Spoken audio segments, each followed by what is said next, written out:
While I'm walking, it's not really a bad opportunity to give you a rough idea of the scale. So we're on 1-2, so we're on the 3rd floor of the first hall, and you're still talking about some giant brands with absolutely huge booths.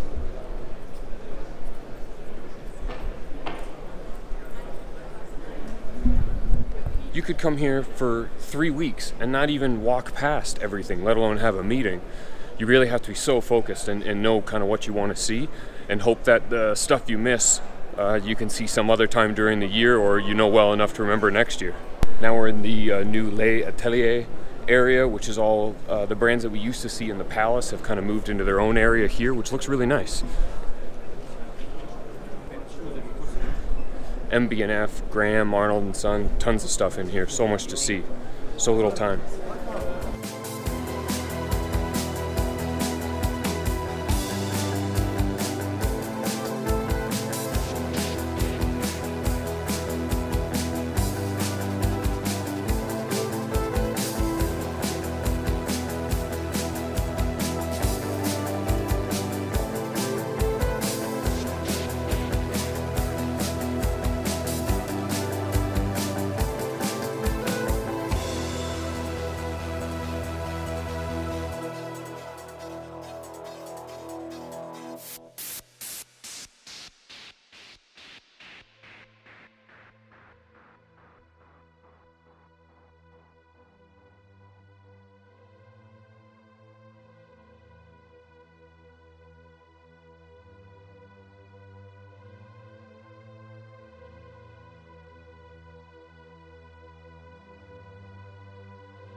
Okay, so we're just cutting through the crowds in Hall 1-1. Came down from visiting Monta on our way to Breguet. Monta was great. I thought the new Triumph looks really good. It's really thin, rubber strap, leather strap. It's going to be really comfy on wrist. And then the new Skyquest is like the GMT version of the Ocean King. Looks also fantastic. Again, great movement, killer bezel, everything you want from a sport watch, especially in that price point. And yeah, so now it's time to spin over to Breguet and see what they've got going on. Way more people here today, being Saturday, I think, and you got to be prepared to throw an elbow or two to make it to your meeting on time. Here we are.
It's really crowded in here, so let's just spin to the next meeting.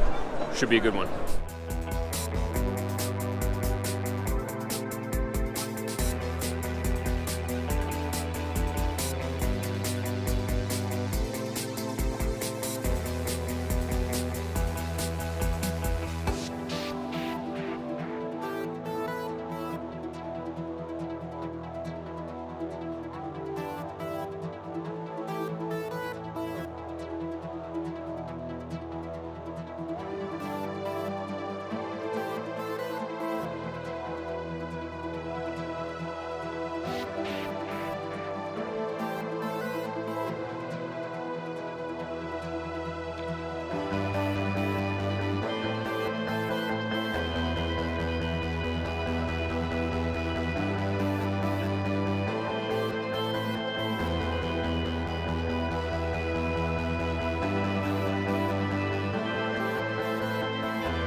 Alright, sit rep. So we had a great makeup meeting with Doxa, had a great time. Those 50th anniversary sub 300s are everything I could have hoped. I'd only seen them in photos. That Sea Rambler, it breaks my heart. I absolutely love that design. $2,000. I think that's a killer bit of value as far as the look, the credibility of its history, and the overall fit and finish of the watch. I think it's just super. So now we're off to Hermes, but let's try another spin. I'm tired of holding this camera up.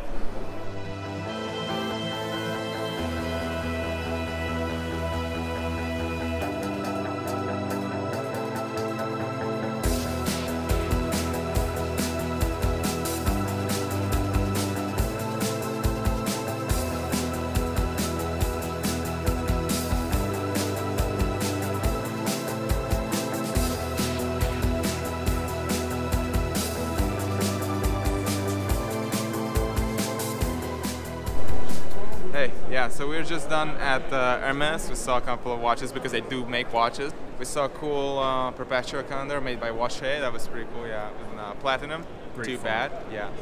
In Platinum, it's like $40,000. You know, I'm not sure if that's really the segment they're going for, but it is what it is. And now we are off to La Cité Original. Yeah, so let's go.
Alright, just wrapped up at Glashütte Original. I really like that new chronograph. Their Perpetual is great, and $22,000 is very competitive for a Perpetual. And hey, the next meeting is at Blancpain, which is right here.